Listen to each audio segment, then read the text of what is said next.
Sir ಅದನ್ನ ಚರ್ಚೆ ಬಂತು. ಬಿಜೆಪಿ ಬೇರೆ KRPP ಇದ್ರೆ ಈ ಬಿಜೆಪಿ ನೀವೆಲ್ಲ ಒಂದಾಗಿದೆ, ಕ್ಯಾಂಡಿಡೇಟ್ ನೀವು ಆಗ್ತದೆ, ನಿಮ್ಮ ಭಾವ ಆಗ್ತದೆ. ಇವಾಗ ಸಾರು ಹೇಳಿದ್ದಾರೆ ಪಕ್ಷ ಏನು ತೀರ್ಮಾನ ಮಾಡಿದ್ರು ಅದರಂತೆ ನಾವು ಕೆಲಸ ಮಾಡ್ತೇವೆ. ನೀವತ್ತು ಪ್ರಯತ್ನದಿಂದ ನಿಮ್ಮ ಪ್ರಯತ್ನ ಇರುತ್ತೆ, ನೀವು ಆಕಾಂಕ್ಷಿ, ನಿಮ್ಮ ಪ್ರಯತ್ನ ಇರುತ್ತೆ. ಇವಾಗ ಸಾರ್ ಅವರು ಎಲ್ಲ ಹೇಳಿದ್ದಾರೆ. ಸೋಮಶೇಖರ್ ರೆಡ್ಡಿ ಅವರು ಇದ್ರೂ ನಾನು ಬೆಂಬಲ ಕೊಡ್ತೀನಿ.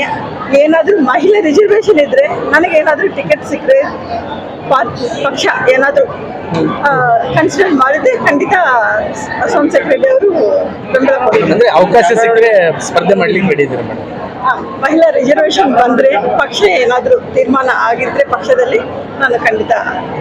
ನೀವಂತೂ ಆಸ್ಪಿರೆಂಟ್ ಇದನ್ನ ಈಗ ಬಿಜೆಪಿ ಬೇರೆ ಇತ್ತು, ನೀವು ಬಂಡಾಯ ಅಭ್ಯರ್ಥಿ ಅಂದ್ರೆ KRPP ಇಂದ ನೀವೆಲ್ಲ ಒಂದೇ ಆಗಿರೋದ್ರಿಂದ ಒಂದ್ ವೇಳೆ ನಿಮ್ಗೆ ಸಿಗದೆ ಅವಕಾಶ ಸಿಗದೆ ಇದ್ರೆ ನಿಮ್ಮ ಭಾವನೆ ಸಿಗ್ತೀವಿ ಅದು ಆತರ ಮೇಡಮ್. ಖಂಡಿತ ಕೆಲಸ ಮಾಡ್ತೇನೆ, ಯಾರಿಗಾದ್ರೂ ನಾನು ಕೆಲಸ ಮಾಡ್ತೀನಿ. ಪಕ್ಷ ಏನ್ ತೀರ್ಮಾನ ಮಾಡಿತ್ತು ಅದರ ನಿಟ್ಟಿನಲ್ಲಿ ನಾನು ಕೆಲಸ ಮಾಡ್ತೇನೆ. ಕೇಳೋದು ಕೇಳ್ತೀರಿ ನೀವು? ಏನು ಕೇಳಲ್ಲ, ಪಕ್ಷ ಏನ್ ತೀರ್ಮಾನ ಮಾಡಿತ್ತು ಅದಕ್ಕೆ ಬದ್ಧವಾಗಿರ್ತೀನಿ.